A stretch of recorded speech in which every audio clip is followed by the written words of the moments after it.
네. 자, 수행 3번부터 해보겠습니다. 자, 220쪽 수행 3번부터 한번 보시죠. 블라우스 상품을 매출하고 대금은 신한은행 보통예금 계좌로 입금을 받았다.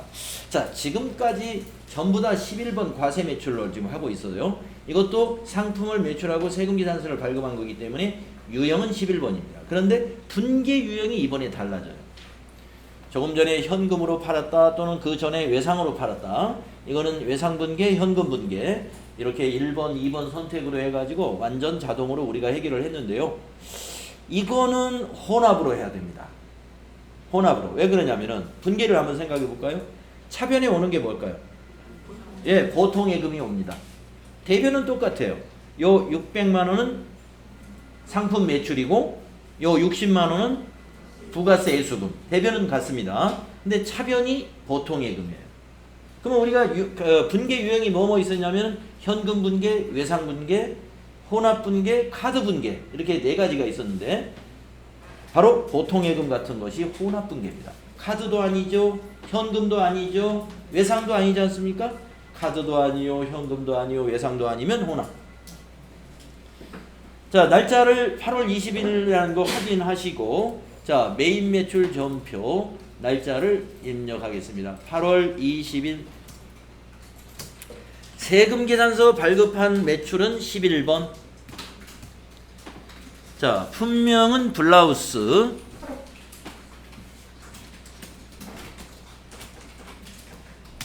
(100개) 6만원. 거래처는 신사숙녀죠.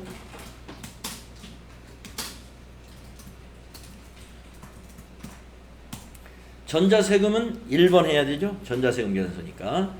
분계가 혼합이다 이겁니다. 이럴 때 혼합 분계합니다.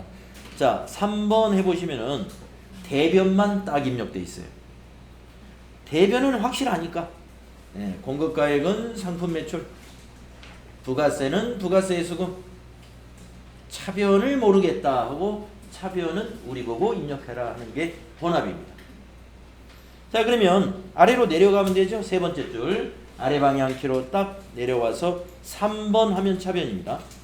우리 일반 전표도 3번이 차변이죠. 여기서도 3번 하면 차변. 자, 보통예금이죠. 보통하고 엔터 쳐볼까요? 그러면 보통예금 103번. 자, 금액을 얼마로 입력하시느냐면 660이죠. 6600 플러스. 그리고 마지막에 엔터 치지 마시고 마지막에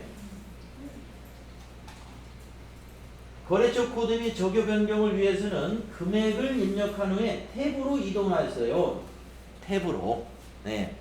그래서 왜 이걸 탭으로 이동하느냐면 엔터를 제가 한번 쳐보겠습니다.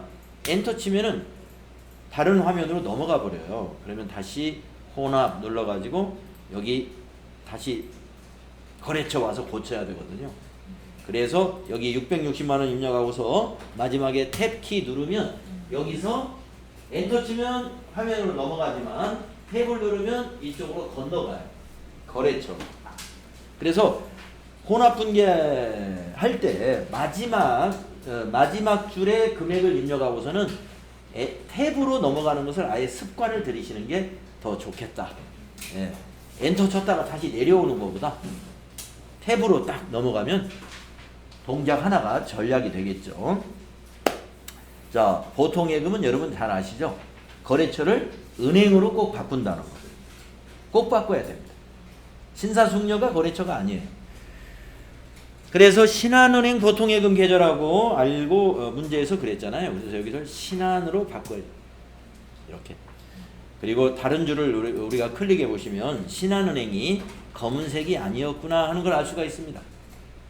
앞으로 여러분이 여기 밑에 있는 거래처의 색깔이 검은색이 아니라는 얘기는 저 위에 있는 증빙의 거래처와 다르다고 하는 것을 의미하는 겁니다.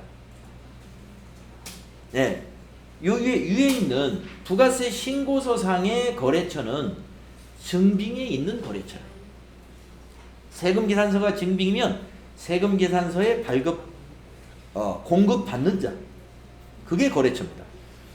그 그 거래처와 지금 보통예금의 경우는 그 거래처가 아니기 때문에 서로 다를 때는 색깔이 다르게 나타나요. 여기는 이렇게 신한은행으로 되어야 요 밑에 완벽하게 마무리가 되는 것이다. 자, 혼합분계 해보셨죠?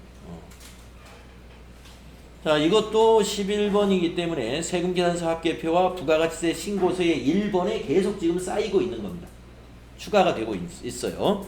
다음 밑에 수행 4번도 한번 보겠습니다. 비슷하긴 한데 뭔가 좀 다릅니다. 자, 수행 4번은 이 증빙의 이름이 달라졌어요. 전자계산서죠. 수행 3번까지는 전부 다 전자세금계산서였습니다. 근데 여기는 계산서라고 하는 거죠. 계산서 하면은 면세입니다. 면세. 그래서 이게 바로 면세 매출이에요. 면세 매출인데 계산서 발급한 것은 유형이 13번 유형입니다. 유형이 13번 유형. 네, 위에 있는 3번의 세금계산서와 구분하실 수 있겠죠? 양식이 너무 비슷해가지고 여러분이 자칫하면 구분이 안 갑니다 라고 할 수 있는데 아주 결정적으로 밑에 세금란이 없다는 거. 예, 세금란이 없어요. 공급가액이 끝이에요. 위에 공급자, 공급받는 자 이 양식은 똑같지만 아랫부분에 작성일자 옆에 있는 공급가액 세액, 그 다음에 그 밑에 품명, 주격, 수량 옆에 있었던 공급가액 세액, 여기에서 계산서는 세액이 빠져 있습니다. 그래서 유형이 이건 11번이 아니에요. 13번. 계산서는 13번. 자, 내용 보세요. 패션 잡지 상품을 매출하고 50%는 현금으로 수령하고 나머지는 외상으로 매출했다. 본 문제 하나요? 겸용사업자라고 가정합니다. 그랬어요. 겸용사업자라는 것은 과세사업과 면세사업을 겸한 사업자입니다. 자, 의류 도소매업을 하면서 잡지도 팔고 있다 이거예요. 의류는 과세 제화이지만 잡지는 면세 제화입니다. 그런 사업자를 겸용사업자. 우리 주변에 겸용사업자는 많이 있습니다. 네. 뭐 과자라든가 완구라든가 술이라든가 음료라든가 이런 것을 팔면서 무, 배추, 상추 또는 포도, 토마토 이런 과일을 같이 판다. 그런 사업자는 바로 겸용사업자. 수박, 토마토, 과일, 채소 이런 것들은 모두 면세. 무슨 술이다, 음료수다 하는 것들은 과세. 그래서 그런 사업자를 우리가 겸용사업자니까요. 예, 겸용사업자는 주변에 많이 있습니다. 자, 그래서 우리 회사가 지금 패션 잡지를 데일리룩에다가 20권을 판매했습니다. 그러면서 계산서를 발급했어요. 계산서를 발급했다 13번. 계산서를 받아왔다 53번. 예. 뒤에 3자가 같죠. 계산서를 우리가 발급했다 13번.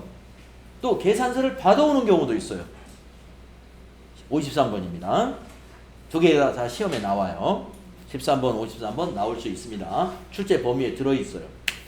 자, 그러면 입력하겠습니다. 날짜가 8월 25일이죠. 자, 위에 날짜를 25일로 고쳐보세요. 유형이 13번입니다. 13.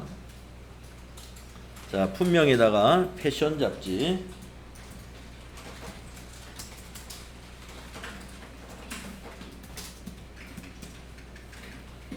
(20개) 2만원.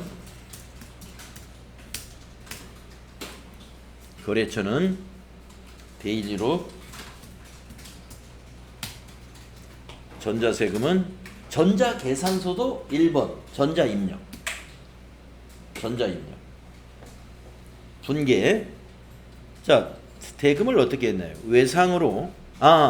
현금도 받고 외상도 했다. 이것은 혼합이에요. 네. 현금과 예상이 섞여 있는 것도 혼합. 그래서 분계는 3번. 그럼 밑에 대변만 딱 완성을 해줘요. 이번에는 부가세가 없기 때문에 부가세 예수금은 빠졌죠. 면세니까 부가세가 없어요. 그래서 공급가액이 상품 매출 요것만 40만원 대변에 입력되어 있고요. 아래로 툭 내려와서 아래로 방향키로 내려와서 3번이 차변이죠. 예, 차변에 두 개로 나눠 입력하겠습니다. 예, 101번 한번 입력해주세요. 101. 앞으로 현금은 타자하지 마세요. 101번. 네, 제일 쉬우니까 101번. 101. 코드가 제일 빨라요. 101번이. 얼마인가요? 20만원. 200 플러스 엔터. 그러면 세 번째 줄로 내려오죠. 또 차변이니까 3번. 나머지는 외상으로 했나요? 외상 매출금이죠. 한번 108번 입력해주세요. 108. 네, 108. 현금 101, 외상 매출금 108. 네, 108 알아두면 정말 써먹을 때 많을 거예요. 외상 매출금 자주 나오니까. 네, 이렇게 해서 이제 코드에도 한번 신경을 써봅니다. 자, 20만원 200 플러스 그리고 마지막엔 탭키. 네, 탭키 안 누르고 엔터 친 사람은 한번 내려와서 한번 확인해야 됩니다. 분개 누른 다음에. 왜 탭키를 눌러주느냐, 우리가 이렇게 입력하고 나서 좀 확인도 하고 지나가야 돼요. 뭘 확인하느냐, 혹시 거래처, 은행 거래처 혹시 없나? 없구나. 그럼 그대로 두고, 차변 합계, 대변 합계, 우리가 지금 자동 분계한 게 아니라 숫자를 일일이 집어넣었단 말이에요. 그러면 20만원을 혹시 2만원이라고 입력하진 않았는가, 이런 걸 확인하는 게 차대변의 합계가 똑같아졌는지 이걸 한번 확인하고 넘어가셔라. 정확하게 잘 됐습니다. 그래서 면세 매출은 부가세 예수금 없이 대변은 상품 매출, 차변의 현금과 외상 매출금, 자산이 증가하게 됩니다. 대변의 상품 매출 수익 발생, 차변의 현금과 외상 매출금은 자산 증가죠. 자, 그러면 우리가 지금 면세를 계산서를 처음 입력해 봤단 말이에요. 그러면 이거는 계산서 합계표로 갑니다. 네, 한번 가보겠습니다. 자, 전체 메뉴에 가셔가지고 이게 우아래로 나란히 있어가지고 잘못하면 헷갈릴 수 있는데, 이번에는 계산서 합계표로 가야 방금 하나가 확인됩니다. 자, 계산서 합계표 7월 엔터 9월까지 7월부터 9월 정기신고에서 엔터. 매출 계산서에 전자에 하나 40만원 여기 내역까지 보이는 걸 알 수 있습니다. 계산서 합계표, 세금 계산서 합계표 서로 다릅니다. 자, 그 다음에 그러면 부가가치세 신고서에 어디엔가는 반영이 되어 있는데, 부가가치세 신고서로 한번 가보겠습니다. 부가가치세 신고서에서 조회를 제가 다시 한번 눌러보겠습니다. 기간을 새로 입력해도 새로 작성이 됩니다. 불러오시겠습니까? 하면 여기서는 아니오를 해야 돼요. 부가가치세 신고서에서는. 자, 매출 자료를 지금까지 입력했는데 여기 1번에 지금 1억 1천만 원이 들어가 있고 세액은 1100입니다. 세액이 있는 것만 1번에 들어가는 거죠. 즉 과세 표준만 여기에 나타나기 때문에 면세는 과세 표준이 아닙니다. 그 40만 원은. 그러면 여기에 안 나타나고 어디에 가야 볼 수 있느냐? 인쇄하면 뒷장에 들어가는 부분인데 여기 과표.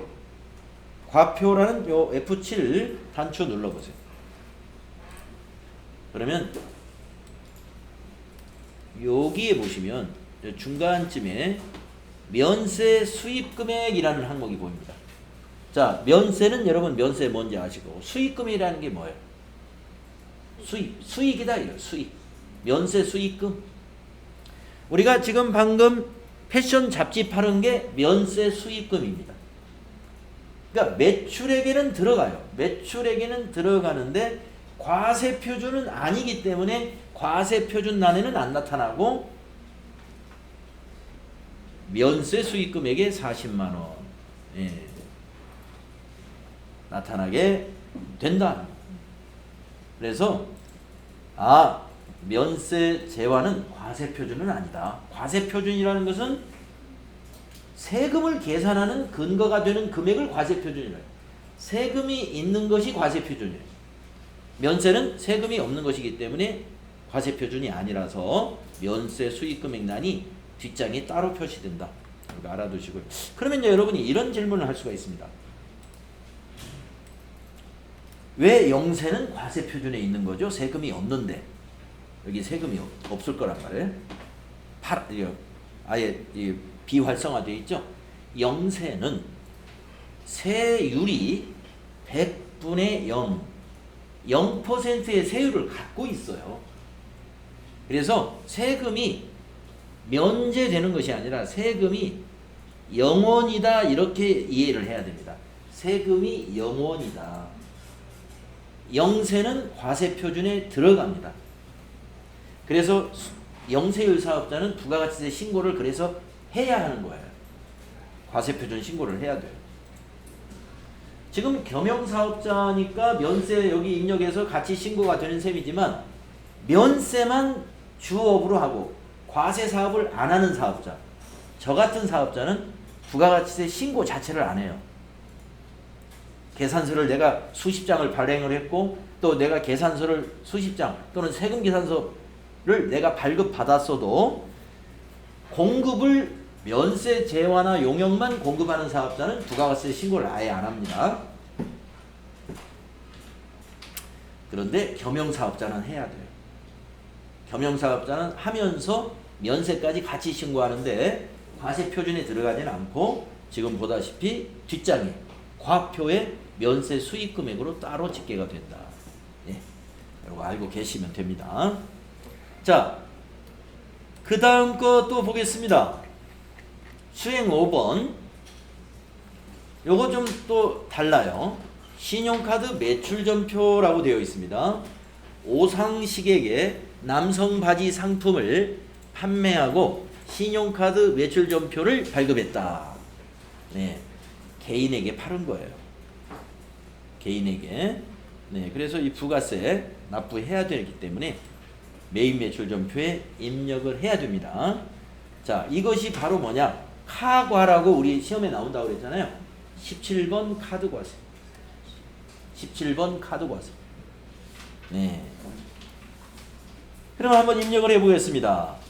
이 카드 매출전표에서 날짜가 어디 있는지 확인 잘 해주시고, 그리고 카드는요 합계금액을 공급가액에다가 입력한다는 것이 특이한 사항이에요. 예, 공급가액란에다가 공급가액을 입력하지 않고 합계를 입력해야 됩니다. 환경설정이 그렇게 되어 있어요. 네, 이것도 특이한 사항이니까. 네, 여러분 신용카드 매출전표에서는 날짜가 어디 있지, 그 다음에 합계금액이 어디 있지, 또 카드사는 무슨 카드지, 이런 거 잘 챙겨놔야 돼요. 네. 네, 매입 매출, 신용카드 매출전표를 딱 보잖아요. 그럼 연필로 날짜, 합계금액, 카드, 무슨 카드인가 거기 딱 체크해 놓고 이제 입력을 시작하면 됩니다. 자, 8월 30일이죠. 자, 매입 매출전표에서 날짜를 8월 30일 입력하겠습니다. 엔터. 유형이 17번. 거기 보시면 17번이 카과죠. 예, 이겁니다. 17번. 자, 카드사를 물어본단 말이에요. 물음표 단추를 누르거나 F2를 누르면 카드사를 검색할 수 있는 코드 도움창이 나와요. 우리는 카드 가맹점이, 우리 회사는 국민카드 가맹점 하나밖에 없어요. 그러니까 확인. 그리고 또 확인. 거기 카드 매출전표가 국민카드였잖아요. 예, 우리 가맹점입니다. 거기가. 자, 품명에다가 남성바지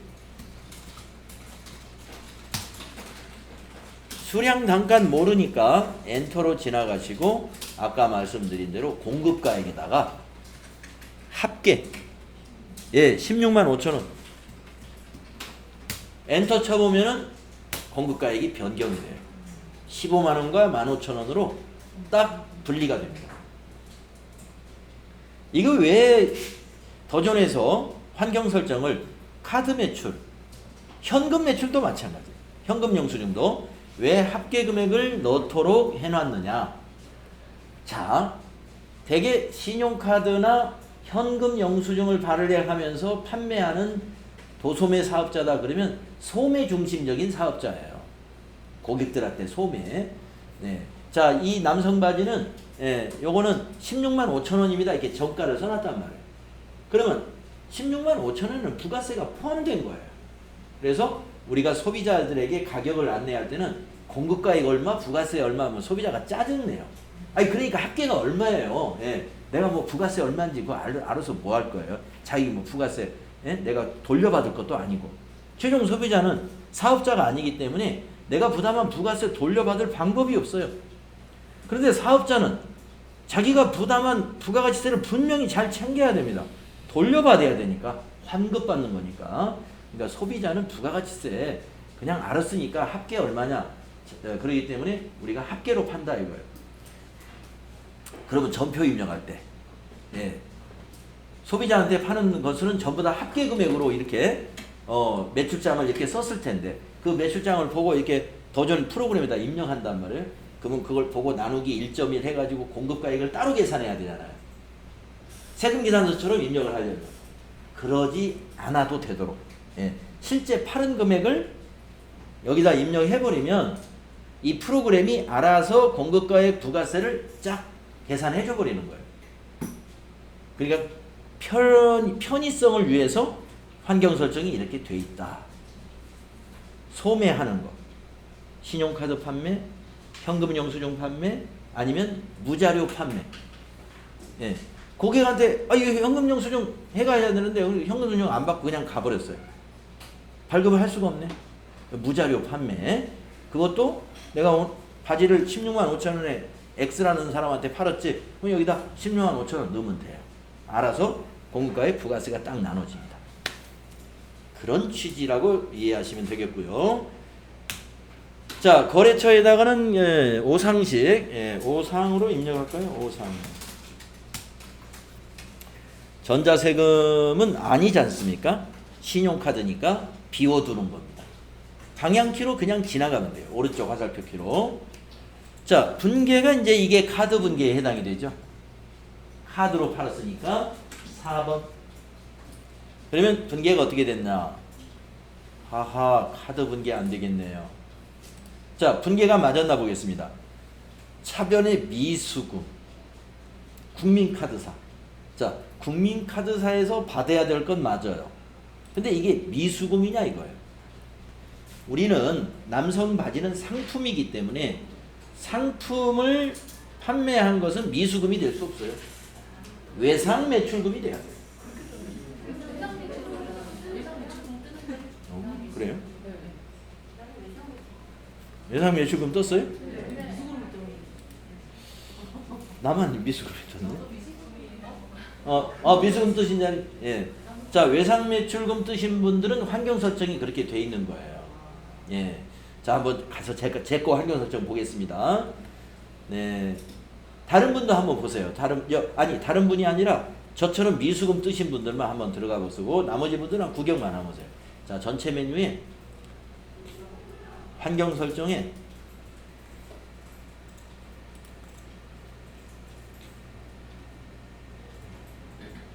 회계 탭에 가면 신용카드 기본 계정 설정에 카드 채권은 미수금으로 돼 있어요.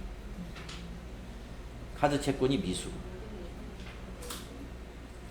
아마 시험 볼 때 이거 카드 채권 외상 매출금으로 그렇죠. 외상 매출금으로 돼 있을 겁니다.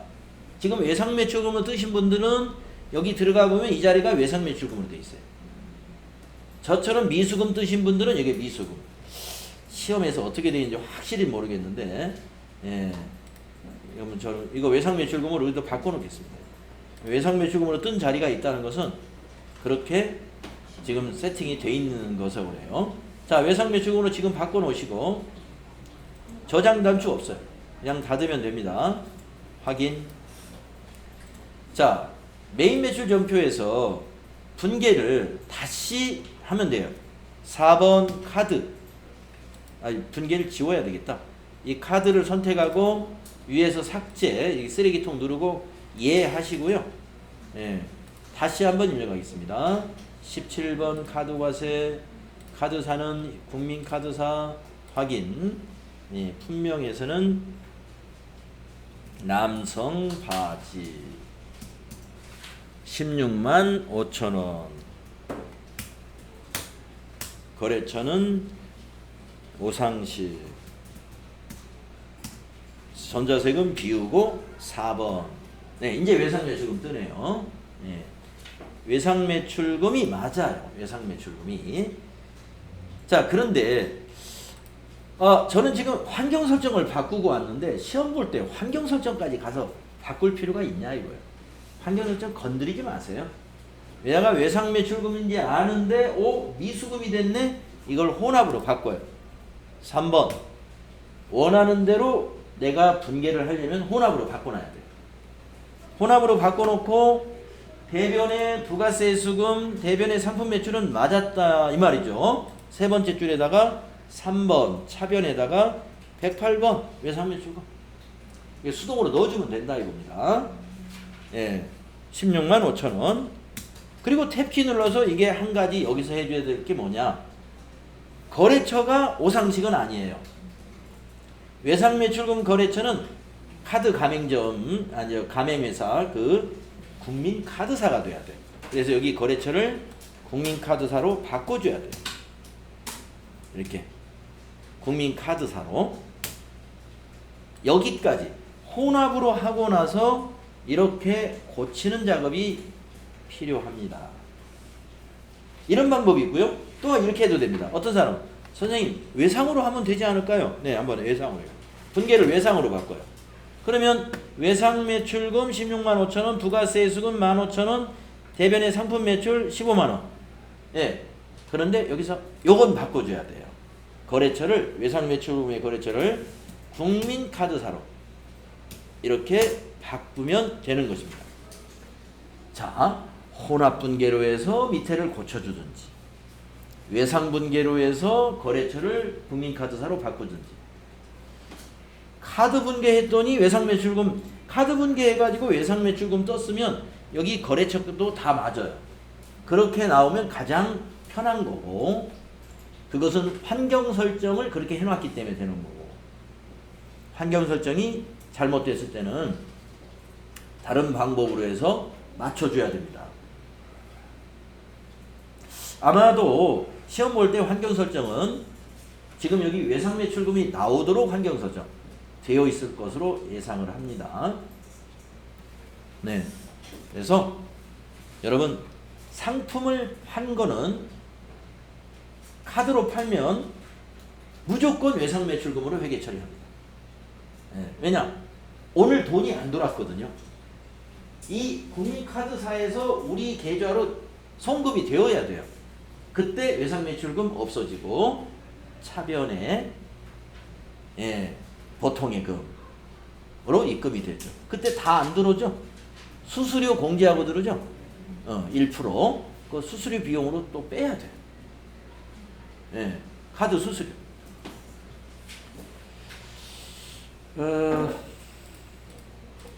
자, 이렇게 우리가 카드 대금이 들어왔다, 이것까지는 시험에 안 나옵니다. 카드로 판매했다, 이것까지는 나오기 때문에 여기까지 이 분계, 카드 분계 좀 조심하시고요. 지금은 이제 환경 설정을 제가, 다른 분들도 아예 바꿔놓으세요. 예, 카드 매출 채권을 외상 매출금으로, 미수금이 아닌 외상 매출금으로, 그리고 카드의 매입 채무는 미지급금으로 이렇게 해놓는 게 그게 맞을 거예요.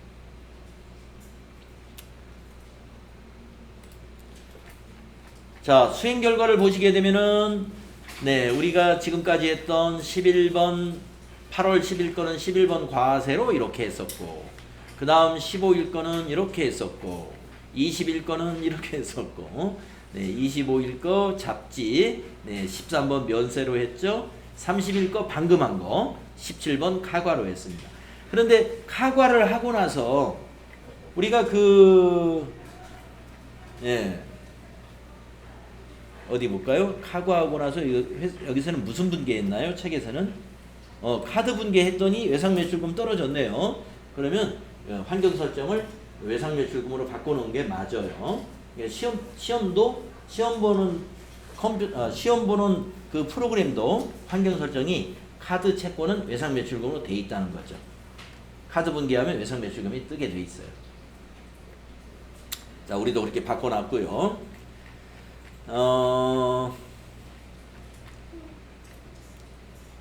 우리 시험에서는 매출 유형에서는 요 세 가지만 나옵니다. 11번 과세 매출, 13번 면세 매출, 17번 카드 매출 범위에서만 FAT 1급에서는 출제하니까 이거 중심으로 연습하시면 된다 이 말이에요. 매출 전표 입력 시 상단의 거래처 코드와 거래처 명이 하단의 분계 거래처에 자동으로 반영되므로 시험에서 하단 분계의 예금이나 카드 채권인 경우는 거래처를 반드시 확인해라. 그래서 수정을 할 것은 수정해야 된다. 그 이야기. 그런데 요거 한번 확인해 보겠습니다. 예, 우리가 지금 17번 카과라는 매출 자료를 처음으로 넣어봤는데 그러면 이게 부가가치세 신고서와 또 어떤 부속 서류가 만들어지는지 그걸 봐야 되겠죠. 자, 그러면 전체 메뉴 가셔가지고 여기에 보시면 신용카드 매출전표 발행지키표라고 하는 거 보일 거예요. 우리가 발행한 거니까 그걸 클릭하셔서 작성을 해보겠습니다. 기간은 7월부터 9월입니다. 아직 안 넘어왔네요. 이렇게 안 넘어오는 양식은요, 오른쪽 상단을 쫙 보시게 되면은 이런 단추가 있습니다. 불러오기 단추가 있는 양식을 여러분이 또 여기저기서 볼 수가 있는데 불러오기를 눌러야 돼요. 일반 전표나 메인 매출 전표에서 데이터를 읽으시겠습니까? 예. 그러면 카드 부가가치세 발급한 거래만 여기에 딱 불러집니다. 그래서 여기 보시면 직불카드 16만 5천 원. 직불카드가 아니라 신용 직불 선불카드가 여기에 같이 들어가요. 합계. 현금 영수증도 여기에 같이 들어옵니다. 우리 현금 영수증은 입력하지 않았기 때문에 없는 겁니다. 예, 이렇게 작성이 된다는 걸 확인하시고 닫으면 자동 이건 저장이 되고요. 부가가치세 신고서 7월부터 9월로 여러분이 다시 한번 조회를 하시게 되면은 불러오시겠습니까? 아니요 해서 다시 작성을 해보면 자, 과세 표준 및 매출 세액의 어디에 들어가 있냐면은 3번에 들어가 있는 걸 볼 수가 있는데 3번의 내용이 뭐냐? 신용카드 현금 영수증. 그래서 부가세 15,000원, 공급가액 15만원 이렇게 거기에 기입이 되어 있죠. 아마 여러분이 여기 과세 표준 및 매출세액에서 요 1번과 3번 이제 확실히 아셨고, 그 다음에 면세 매출은 과표 뒷장에 따로 들어가 있다. 이렇게 정리할 수가 있어요. 그래서 이제 다음 시간에는 여기에 들어가는 것들을 연습해야 되겠죠? 매입세액에 들어가는 것들. 그래서 일단 매출 자료에 대한 설명은 우리가 연습은 이제 끝났고요. 보니까 224페이지부터는 매입전표라고 주제가 바뀌어 있죠. 매입전표 51번, 53번, 54번, 57번 이러한 유형을 가지고 연습을 하겠습니다. 네, 마치기로.